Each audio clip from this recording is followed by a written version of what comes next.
Oke, baik, saudara dimanapun Anda berada, masih bersama kami di kanal Inspirasi dan Informasi Radio Republik Indonesia Takengon, Radio Tanggap Bencana. Yang saat ini pendengar, saudara dimanapun Anda berada, kita berada di satu tempat yang luar biasa, ya, yaitu di Makodim 0119 Kabupaten Banda Mariah.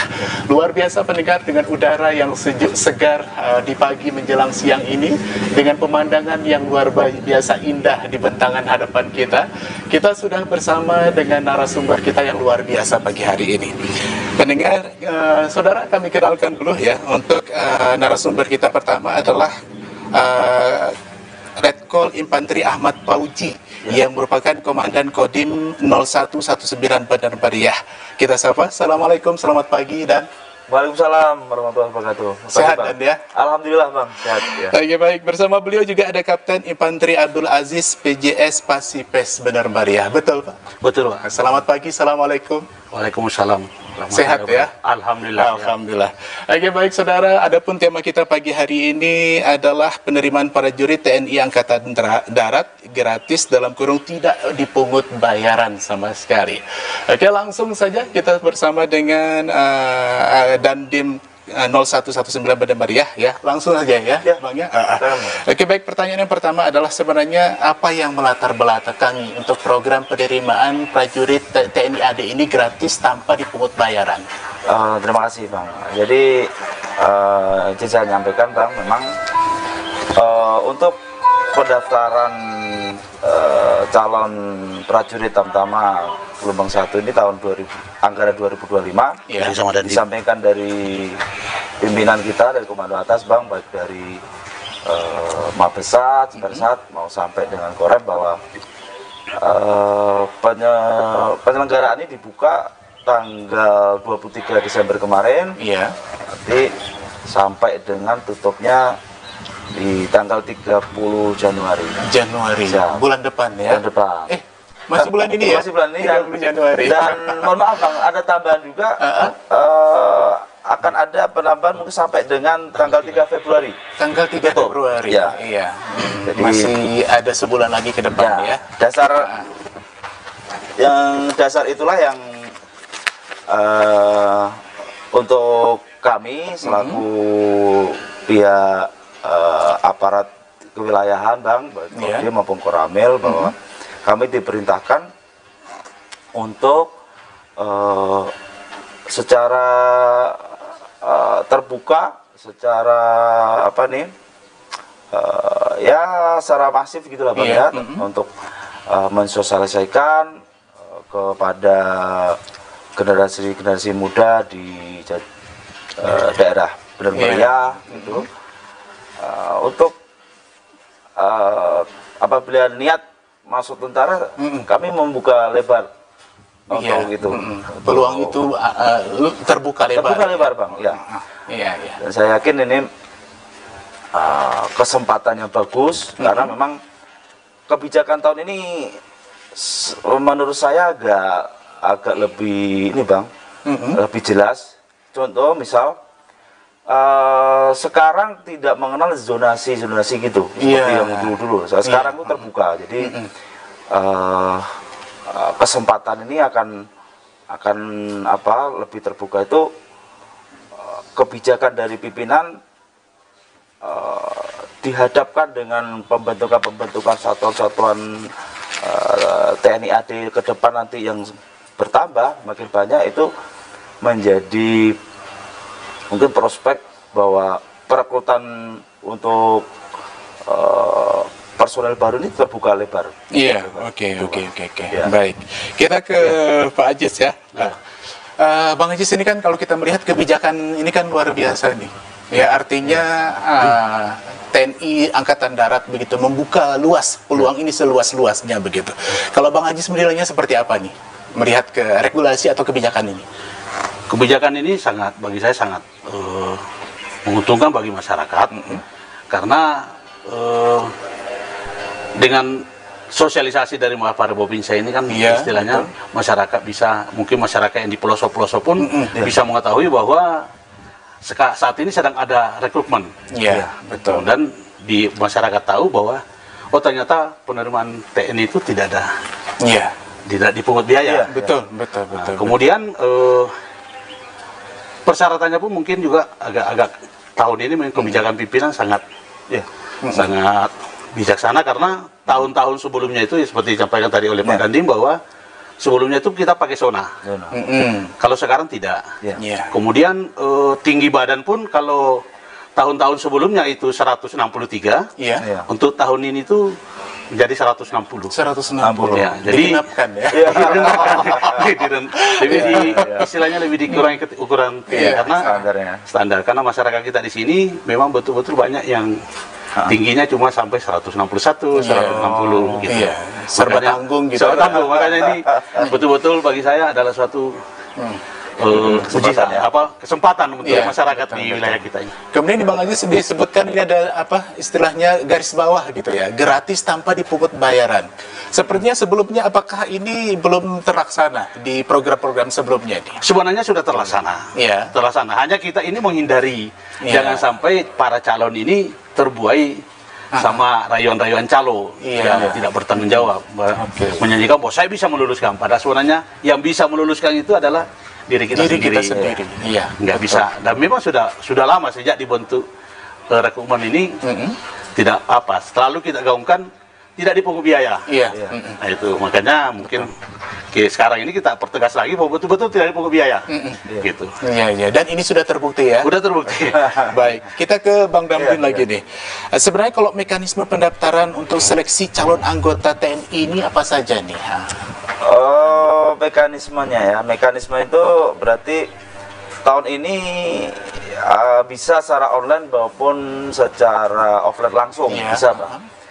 Kalau secara online itu bisa alamat websitenya sudah jelas di Perekrutmen TNI AD itu ada, silakan dibuka saja, itu terbuka umum.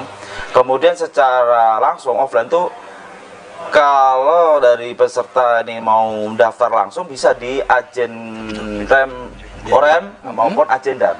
Di sana secara langsung itu lebih itu mudah sebenarnya di Lawangsa. Di mana? Di Lok Semawe, Pak. Oh, Lok Semawe. Bisa langsung di sana. Bisa langsung Ajen. Ya, di Satuan Ajen. Jadi dua ini online dengan langsung ini saya kira kalau untuk yang para pemuda-pemuda itu silakan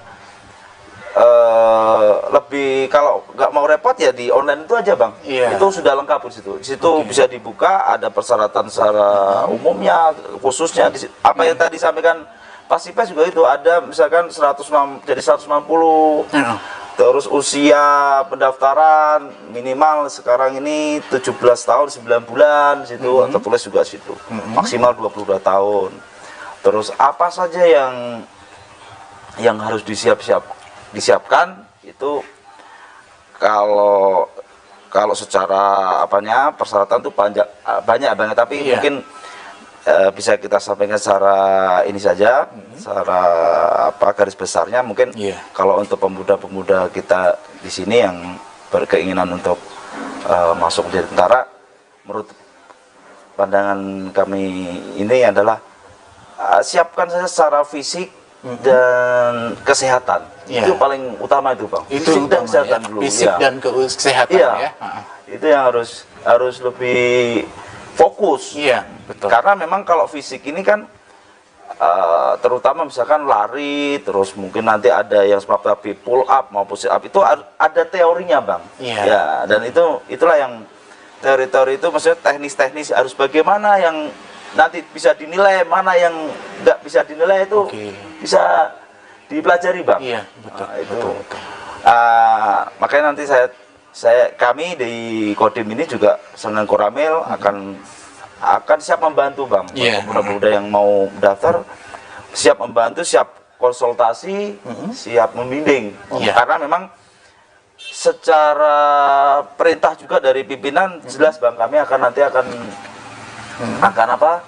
ada yang kami harus bina. Itu saya sudah sampaikan ke jajaran juga, minimal nanti 75 orang bisa kami bina, bisa kami dampingi, Bang.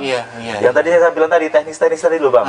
Bagaimana kalau lari 12 putaran 12 menit itu yang kuat, yang nilainya bagus berapa, harus 7 putaran, harus berapa, bagaimana teknik lari, ngambil napas apa segala itu yang mungkin bisa Berarti kita ada bimbingan sebelumnya. harus ada Bang. Harus ada Bang. Karena kalau artinya gini Bang, ibaratnya kalau ini sampaikan ke pemuda ya, kalau mau berperang itu harus tahu teknik-tekniknya, senjatanya harus tahu betul begitu. Karena ini namanya seleksi ini kan bertarung dengan teman-teman yang lain ya Bang ya, berkompetisi. Betul. Kalau standar saja, wah, dia agak repot juga gitu. Tapi kalau dia sudah punya di atas standar, ya insya Allah begitu nanti perankingan atau di tes itu dia lebih tinggi nilainya gitu. ya. Baik, kita kembali Pak Aziz sebagai Nipasipes nih. Mungkin ada pengalaman tertentu dulu Pak, mungkin waktu menghadapi seleksi masuknya TNI begitu, mungkin bisa disampaikan juga untuk para generasi muda kita ini. Kalau kegiatan yang saya laksanakan kemarin, kebetulan anak saya juga baru selesai juga. Baru selesai juga, tahun 2023 selesai. Yang pertama memang saya siapkan fisik mereka. Fisiknya saya ajari lari, kemudian seperti Bapak Dani tadi, sistem pernapasan. Walaupun kita ini kalau napas, cara pengambilan napasnya juga tidak bisa kita atur, nanti juga kewalahan. Jadi memang fisik harus disiapkan, ada juga semapta A-nya, kemudian semapta B-nya juga ada. Termasuk renang. Termasuk renangnya. Betul. Jadi harus kita betul-betul kita siapkan, kemudian kesehatannya sebelum kita bertarung harusnya di check up dulu. Di check up. Boleh di Kesdim, karena kalau kita di sini belum ada, mungkin di Takengon ada Kesdim di Takengon, Poskes Takengon. Kemudian ada di Kesrem, kemudian kalau nggak di Kesdam. Nah, seandainya ada kekurangan di kesehatan itu masih bisa kita perbaiki, kita obati, mungkin misalnya ada mungkin varises segala macam gitu bisa kita obati gitu. Pak Dandim, kalau melihat waktunya ini ada kesempatan tidak untuk para pendaftar kita untuk bisa dibina seperti tadi? Ya, atau mungkin ada hal-hal tertentu yang akan diberikan sebelum mereka menjalani latihan-latihan nanti atau tes-tes nantinya. Sebenarnya kalau yang tahun ini yang gelombang 1 kita sudah berjalan Bang ya. Ada yang kita bina, ada yang kita pantau juga. Untuk yang lulusan SMA tahun 2024 itu bisa lah. Tapi kalau yang kelas 3 ini dia bisa kita bina, nanti bisa ke gelombang 2-nya ya Pak Aziz, bisa ke bulan Juni 2025 dibuka lagi. Tapi yang sekarang ini, yang gelombang pertama ini, karena memang sudah berjalan, tidak apa-apa, karena toh tesnya nanti kan masih masih bertahap juga Bang. Kesempatan. Saya yakin juga mungkin yang sudah mendaftar ini penyiapannya mungkin ya mereka sudah berjalan secara fisik, mereka sudah mulai berjalan. Nah, jadi mungkin kita tinggal memolas-molas saja lah gitu. Kita tengok berarti kuatnya di lari, kurangnya di renang. Mungkin masih bisa kita kita bimbing ya Mas ya. Yang paling saya juga ini kesehatan juga Bang, itu penting juga ya. Perlu saya ini sampaikan, mungkin kalau kesehatan ini berarti kembali lagi ke bagaimana remaja-remaja ini atau yang peserta ini pola hidup dengan pola ini Bang, pola hidup dan pola tadi itu pola teknis dalam membina tadi ya. Pola kesehatan tadi ya, kesehatan itu pola hidup dan pola makan lah begitu, istirahatnya diatur. Terus ya kalau namanya lagi seleksi berarti harus disiplin dulu ya. Pola hidupnya itu disiplin. Terus contoh juga misalkan sekarang anak remaja kadang-kadang suka dia main motor, main apa. Kalau mungkin sudah mau persiapan ya siapkan ya dikurang-kurangin dulu lah. Iya, betul. Gitu, Karena saat pola-pola. ini anak muda nih Pak Dandim, ya kan? Kadang menjadikan malam itu seperti siang. Nah, betul. Pagi lama bangun, malam pagi tadi malam. Ya. Jadi kalau memang niat untuk mengikuti program penerimaan prajurit ini, memang harus disiplin. Disiplin, Pak. Iya. Betul. Pokoknya harus siap inilah. Siap fisik, siap mental semua itu, Bang. Iya, betul. Oke, baik, kita ke Pak Jis ya, sebagai Pansispes. Mungkin bisa juga disampaikan tadi, mungkin ada juga disampaikan tentang beberapa hal, tentang yang menjadi syarat utama yang dipenuhi oleh para calon ini.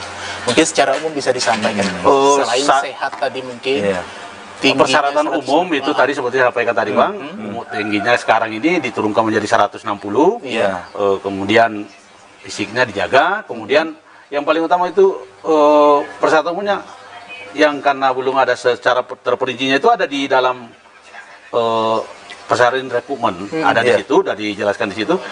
Tapi yang paling utamanya harus disiapkan ijazah SD, SMP, SMA, kemudian akte kelahiran, KTP orang tua, ibu bapak, termasuk KTP calon, kemudian rapot juga. Nah, dan usahakan dileges. Kalau tadi mungkin ijazah SMA, mungkin yang SMA sederajat boleh SMK. boleh ya. Boleh. Iya. Mungkin yang ditambahkan Pak Dandi untuk persyaratannya. Persyaratan Mungkin umur tadi ya bisa disampaikan. Umur ya. Umur itu waktu nanti pembuka pendidikan dia minimal 17 tahun 9 bulan, Bang. 17 tahun 9 bulan. Minimal. Itu maksimalnya 20. Maksimalnya 22 tahun. Iya, oke.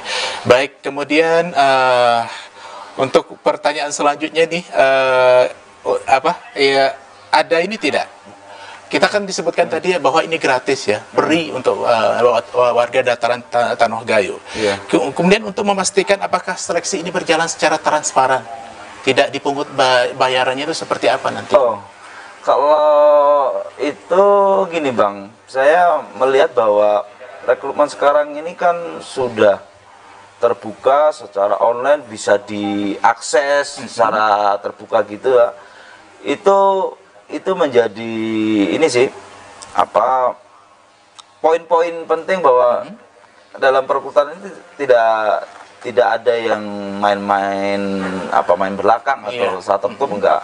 Itu satu. Yang kedua juga apabila mungkin para pemuda-pemuda yang ikut daftar ini ada mungkin merasa dirugikan atau mungkin ada yang calo-calo yang seperti itu tuh, silakan komunikasi aja ke kami, ke Kodim mau Koramil, kami siap bantu, Bang. Artinya kita pengen yang transparan kok, nggak ada yang aneh-aneh. Jangan terlalu percaya sama orang sedikit mau apa begitu, jangan terlalu percaya. Ikuti saja dengan yang persyaratan itu, insya Allah, Bang. Prosedurnya itu diikuti, insya Allah. Kalau yang tadi itu kembali lagi, Bang, kepada peserta ini memang siap, itu insya Allah Tuhan itu tidak yang kuasa itu maha adil lah, maha tahu lah, Bang. Apa segala upaya kita, ikhtiar kita itu akan ada hasilnya kok. Gitu. Karena itu yang tadi kita cerita nih, Bang. Kita ini saya pasti juga dulu mantan juga peserta juga seperti itu. Artinya ikhtiar kita, usaha kita pasti saja. Kalau kita benar dengan doa, dengan ikhtiar kita, usaha kita maksimal, insya Allah, Bang. Kok Pak Tuhan itu inilah ini ya. Atau ada kata-kata indah tuh, Pak Dandim. Usaha tidak akan mengkhianati hati. Nah, itu dia. Betul, Bang. Itu harus yakin itu. Makanya saya pengen nyampaikan ke para pemuda-pemuda yang itu, yakin saja lah, Bang. Yakin itu. Kalau siap Anda baik fisik, siap secara jasmani, kesehatannya kalau itu yakin. Psikologi, tes mungkin dengan litpes misalkan, itu masih bisa kok, Bang, masih bisa dibimbing, dipelajari, masih bisa. Ada bimbingan itu masih bisa. Tapi mental tadi itu terus keinginan yang kuat, insya Allah. Karena semua itu bisa dilatih. Luar biasa. Mungkin Pak Aziz bisa menambahkan ini. Pengawasan kita sebenarnya kalau sekarang ini seperti banyak bertanya tadi bahwa itu sudah betul-betul sudah terbuka. Iya. Seperti sekarang kalau setiap habis pelaksanaan tes, Betul. kalau zaman dulu mungkin lama kita menunggu karena pengumumannya langsung diumumkan. Jadi tes sekarang bisa sore sudah bisa kita lihat hasilnya. Gitu. Iya. Terutama apalagi masalah jas itu jas karena jasmani itu dari kesempatannya itu para calon harus tanda tangan dari hasil yang dia peroleh. Iya. Jadi pada saat dia sudah habis melaksanakan sebelumnya, sudah tanda tangan sesuai kayak tadi perolehannya dia. Misalnya larinya dia merasa lari saya kok 7 putaran. Betul. Nah, berarti kalau 400 berarti 2.800. Kok di sini kok 2.600? Dia bisa pada saat tanda tangan dia bisa Bisa dicek ya. Bisa dicek langsung, Bang. Berarti secara transparansi ini bisa dipertanggungjawabkan. Bisa dipertanggungjawabkan. Oke, baik, luar biasa. Iya. Kemudian ini pertanyaan selanjutnya nih, ada tidak kuota khusus untuk Banda Meriah atau mungkin daerah-daerah lain seperti tadi disebut zonasi? Ya, bahwa mungkin untuk Banda Meriah mungkin 100 begitu. Ada tidak untuk saat ini? Tidak ada, Bang. Ini terbuka benar-benar ini terbuka luas ya, Bang ya. Pasti-pastinya tidak ada tidak ada batasan. Animo itu sebaik-baiknya, Bang. Silakan. Karena yang tadi yang dari awal saya sampaikan bahwa kebijakan pimpinan di Mabesat bahwa dengan dasar nanti pemekaran satuan, pembentukan satuan baru itu otomatis butuh personil yang dalam jumlah banyak juga ya, Bang ya, dan itu linear dengan perekrutan tadi, penerimaan tadi itu akan terbuka lebar, Bang. Iya, betul. Iya.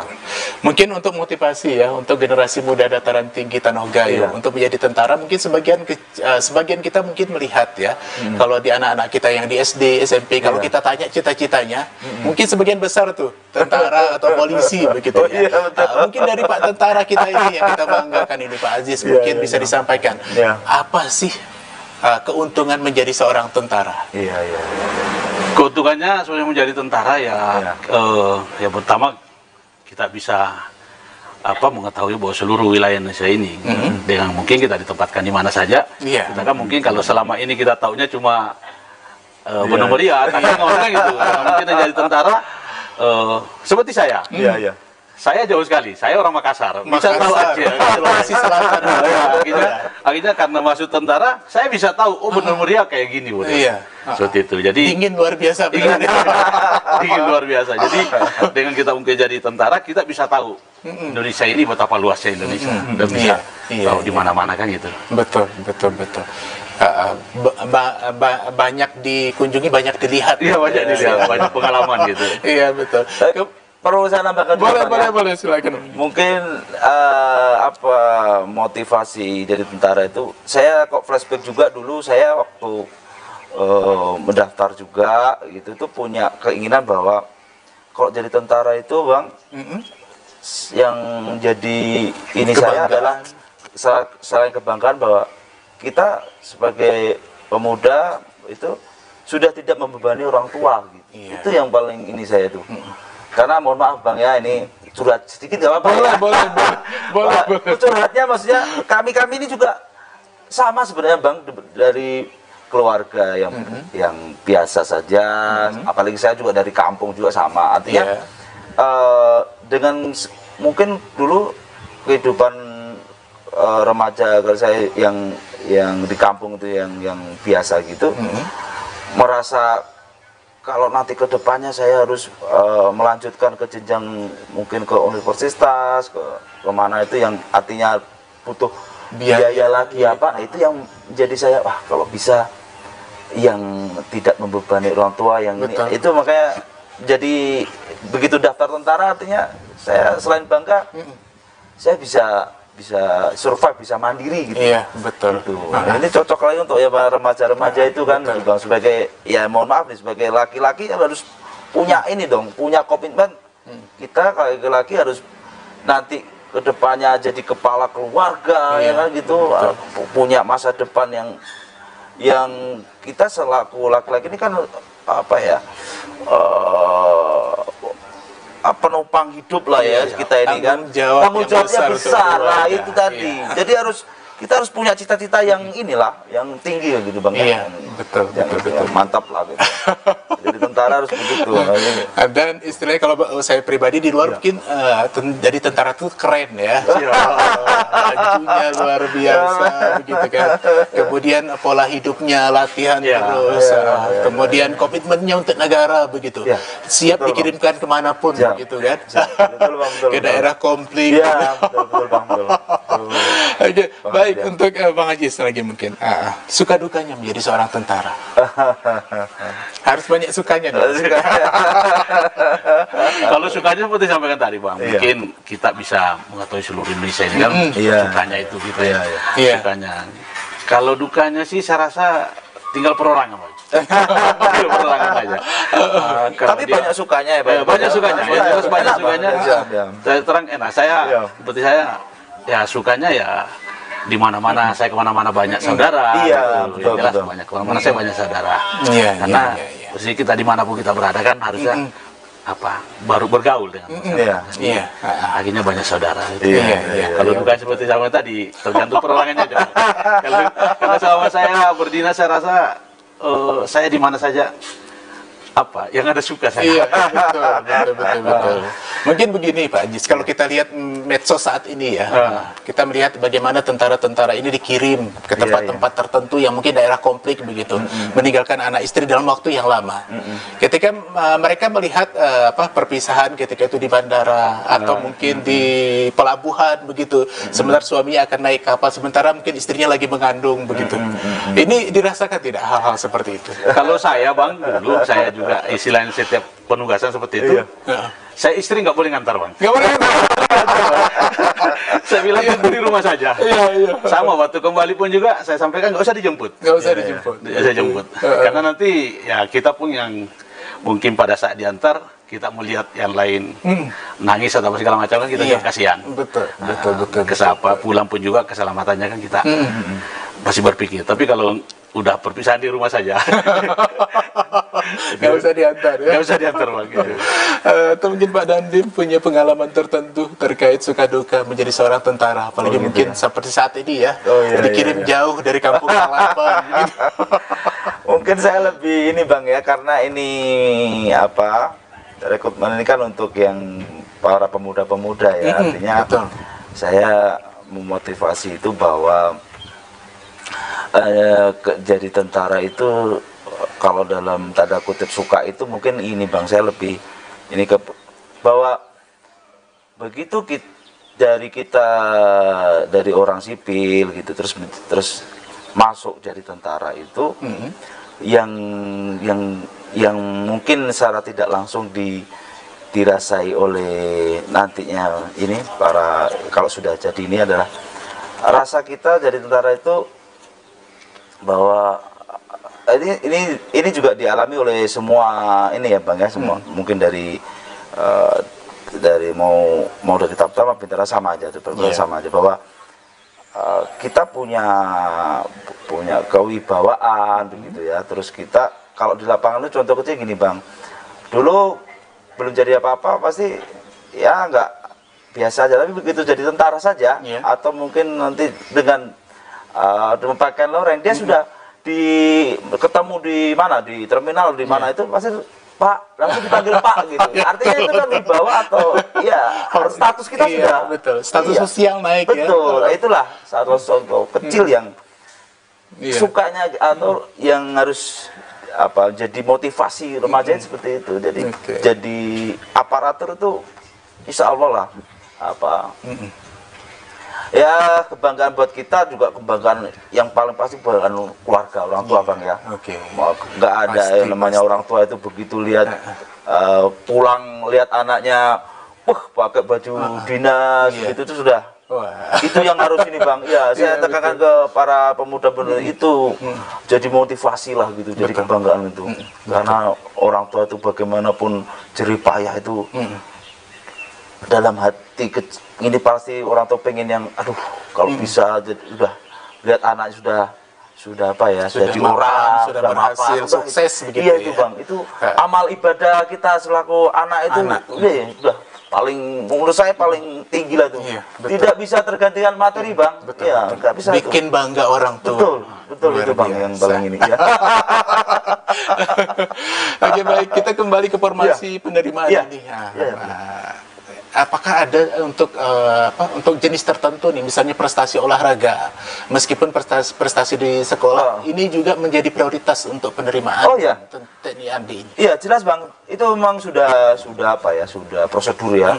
Jadi dari dulu memang sampai sekarang itu perekrutan bagi yang mau masuk ini bahwa dia akan di ranking Bang. Apabila ada peserta yang punya prestasi baik di sekolah, prestasi baik olahraga gitu, itu pasti itu namanya apa ya, di penilaian itu dia sudah akan melebihi sama yang lain Bang. Yang tadi saya sampaikan kalau cuma standar saja itu masih apa ya, masih susah untuk mereka tapi begitu yang satu sama-sama fisiknya bagus tapi satunya ini tambah prestasi dia di, atau mungkin yang satu habis Quran begitu.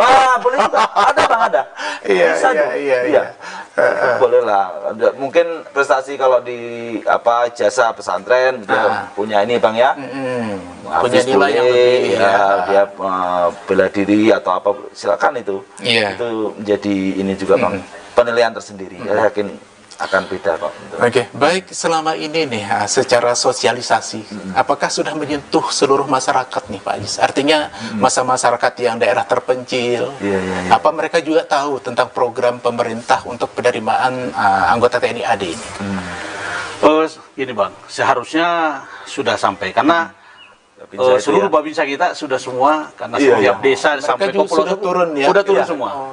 Dengan komsos sampai komsos, dia sambil komsos sampai main ke desanya, mantau wilayahnya. Mereka menyampaikan bahwa saat ini lagi ada rekrutmen tentara seperti ini. Kemudian kemarin juga kita membuat di print itu, kemudian ditempel-tempel di warung-warung. Ditempel di warung-warung bahwa saat ini sedang ada rekrutmen untuk penerimaan Tantam atau Tantam PK. Oke. Mungkin Pak Dandim bisa menambahkan selain dari pihak Babin ini sendiri yang akan menyampaikan kepada masyarakat luas, apalagi yang dibuat untuk mensukseskan program ya. Tadi saya menyambung tadi, jadi Babinsa ini kan dia bisa ke wilayah-wilayah gitu, ke pelosok-pelosok terpencil, memberikan sosialisasi, memberikan wawasan juga. Selain itu juga komitmen kami bahwa kita akan membimbing Bang, apabila memang ada pemuda-pemuda yang punya kemauan dan dia punya prospek, punya potensi, itu akan kita ini Bang, kita khususkan, kita ambil, kita bina lah gitu. Sayang kan Bang, potensi-potensi mungkin dia yang tadi kita bilang itu tadi, mungkin dia ada prestasi di Hafiz, atau mungkin dia pramuka, atau mungkin yang dia paskibraka segala itu potensi itu Bang. Karena dari situlah kalau menurut saya ya, hemat saya itu bagi remaja yang punya seperti potensi itu nanti begitu dia jadi tentara pun lebih setia, dia lebih semangat ya. Artinya dia ini kan kalau di tentara ini kan kepemimpinan lapangan gitu Bang ya. Kalau remaja ini dia sudah dari awalnya dia punya pengalaman begitu ya.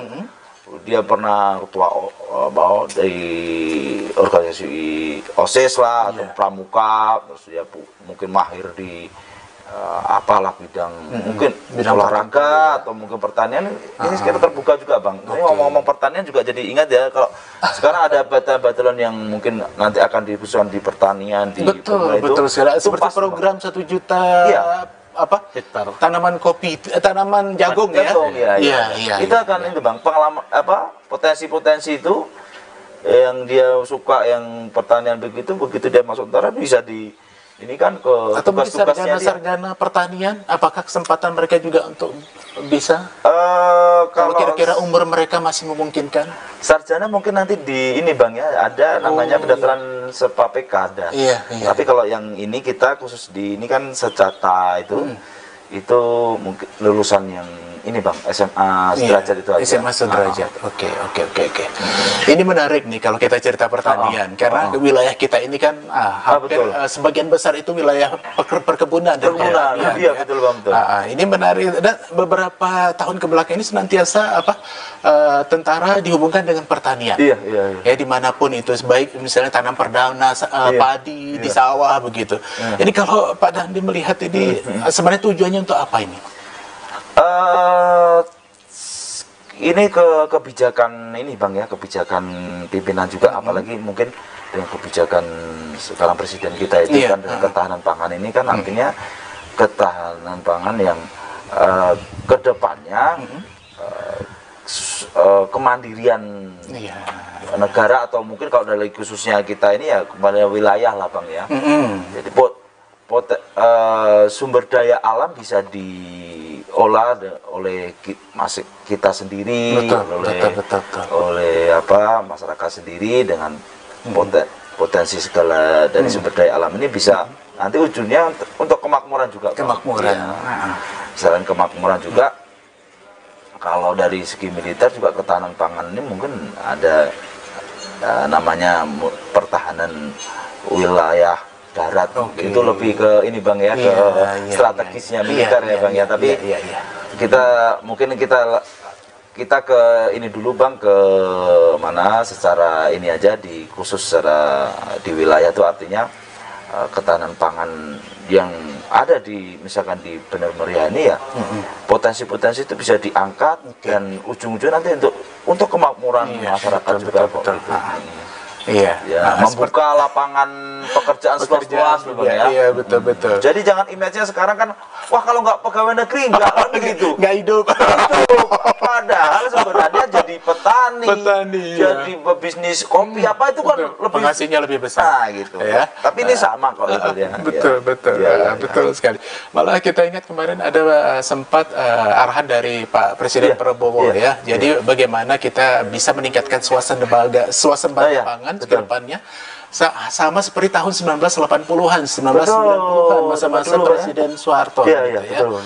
Dan tentunya juga mungkin untuk tentara nanti ke depannya ini, selain mereka mungkin memiliki ilmu militer, juga harus punya dasar-dasar ilmu pertanian sepertinya. Kalau Pak Ajis nih tambahannya seperti apa nih? Ketahanan pangan memang sekarang ini memang seperti instruksi dari Presiden kan memang kita harus swasembada pangan ke depan. Makanya sudah lama memang kita istilahnya selalu dilibatkan di dalam memotivasi masyarakat, masyarakat untuk melaksanakan menanam padi, seperti itu. Jadi memang kita semua babinsa diperintahkan untuk memotivasi masyarakat ini, karena mungkin masyarakat sekarang kan terlena dengan adanya tanaman-tanaman yang mungkin lebih cepat, gitu. Makanya, seperti cabai mungkin kan, makanya sekarang banyak beralih fungsi, makanya sekarang kalau digalakkan lagi untuk kembali menanam padi. Betul. Sesuai dengan instruksi Presiden. Kemudian begini ya, secara karir nih, kalau menjadi seorang TNI itu bisa ke jenjang lebih tinggi tidak? Secara karir nih, mungkin untuk pendengar kita yang saat ini melihat begitu kan, apakah nanti mentok saja di tentara begitu, tidak bisa menjadi yang lebih tinggi lagi?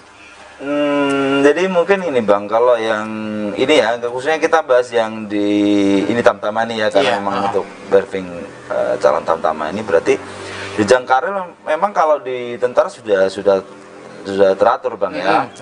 Cuman yang perlu jadi motivasi ke para pemuda ini bahwa dengan kita kita sudah jadi tentara, terus bertambah waktunya, kita jenjang pangkat kita juga naik gitu. Kalau saya lihat ya mungkin itu itu standar saja ya Bang ya. Tapi dari kita berdinas itu kadang-kadang dari tentara ini dia punya pengalaman-pengalaman yang lainnya, misalkan dengan dia sudah pengalaman berdinas, misalkan kayak di wilayah ini tentunya, misalnya kayak Babinsa dia akan lebih ini Bang, kalau dia jadi Babinsa dengan lama dia di wilayah, dia bisa punya mungkin pengalaman bertani, pengalaman mungkin berbisnis lah, mengolah lahan, itulah jadi ini bisa untuk dia selain jadi tentara dia bisa mengembangkan anunya dia jadi jiwa bisnis gitu, jadi ada nilai plusnya lah Bang. Iya betul. Jadi jangan sampai kalau ya gaji ya dapat, tapi kalau dia bisa usaha sampingan dengan lahan, dengan dia di perkebunan, di pertanian, insya Allah mungkin ada ininya juga, penghasilan juga Bang. Iya, betul. Malah ini juga jadi sejenis potret kepada masyarakat. Artinya ketika mereka sukses menjadi tentara, bisa sukses juga sebagai pekebun begitu kan, pembudidaya tanaman begitu segala macam, dan ini pun juga sukses begitu ya. Akan menjadi luar biasa ini.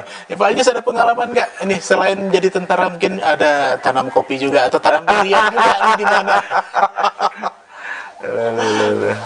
Baik, jadi kalau saya Bang, memang pengalaman saya selama jadi tentara, selama di Benua Muria ini, ya memang di luar waktu jam dinas kita, itu kalau saya perhatikan memang banyak anggota kita yang mungkin memanfaatkan waktu di luar jam dinas, mungkin dengan menjadi petani apa, sehingga masyarakat yang ada di sekitar dia pun beranggapan, loh, tentara saja seperti itu bisa berhasil. Betul. Kenapa kita yang petani tidak bisa? Ya, sementara tentara sebagian waktunya sebagai waktu saja. Untuk ini ya, sementara sebagian lagi mungkin Sabtu Minggu begitu waktu libur ya. Waktu libur saja, Sabtu bisa Minggu. berkebun gitu kan. Malah bisa lebih sukses. Libur hasil namanya.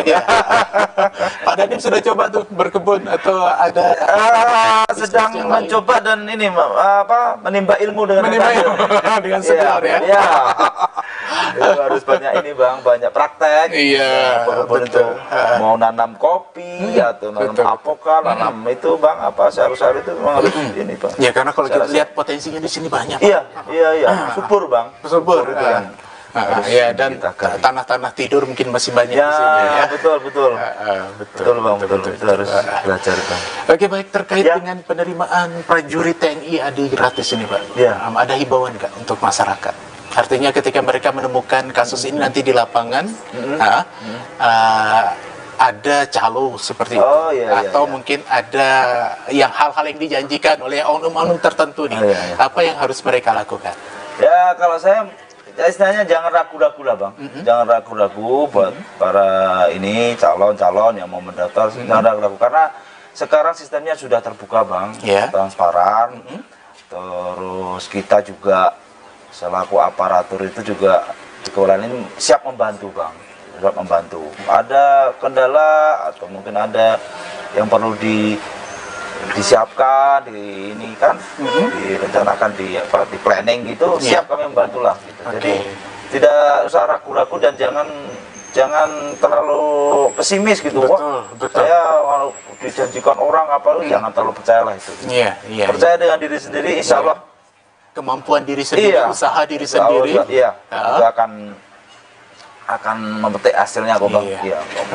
Tentara itu kan simpel itu kan, fisiknya jago, kuat, kesehatannya prima, begitu kan. Kalau pengetahuan bisa belajar, psikologi, kesehatan itu bisa dipelajari kok. Tapi saya yakin inilah. Percaya diri saja lah. Percaya diri dan tetap semangat ya. Itu aja Bang, terima kasih. Aja sudah bisa ditambahkan lagi. Yang jelas kalau saya sarankan menyampaikan kepada para pemuda yang ikut mungkin seleksi, jangan cepat percaya sama orang yang menjanjikan bahwa saya bisa membantu kelebihan. Karena pada dasarnya yang bisa meluluskan kita itu adalah diri kita sendiri. Diri kita sendiri. Ya, yakinlah bahwa kemampuan kita, saya mampu gitu. Saya mampu. Dan kalau saya mampu seperti kata Abang tadi, usaha tidak akan mengkhianati. Betul. Yakin saja seperti itu. Terima kasih. Oke, baik, sepertinya kita sudah sampai di akhir waktu ya. Ada mungkin yang disampaikan terakhir? Cukup? Cukup Bang, cukup. Oke. Baik, generasi dataran tinggi Tanogayu dimanapun Anda berada, mudah-mudahan pembicaraan kita di pagi menjelang siang ini ya senantiasa memberikan manfaat untuk Anda semuanya, dan ini mungkin menjadi semangat juga untuk Anda yang kira-kira persyaratannya sudah lengkap ya, dari umur 16 tahun 9 bulan, 17 tahun 9 bulan sampai dengan umur 22 tahun. Ya, Anda jangan berkecil hati ya apabila melihat hal-hal yang lalu, mungkin sudah banyak kejadian-kejadian yang mungkin tidak mengenakan. Silahkan untuk diulang lagi ya, dengan situasi yang berbeda, dengan keadaan yang berbeda. Mudah-mudahan ini beruntung untuk kita semuanya. Oke, baik Pak Dandit, terima kasih banyak. Sama-sama Pak. Terima kasih banyak ya untuk waktunya. Mudah-mudahan kita duduk di sini menjadi manfaat untuk masyarakat. Amin. Baik, dimanapun Anda berada, demikian kita ucapkan alhamdulillah billahi taufiq wal hidayah. Wassalamualaikum warahmatullahi wabarakatuh. Sampai jumpa. Waalaikumsalam warahmatullahi wabarakatuh. Jadi ini pengalaman yang paling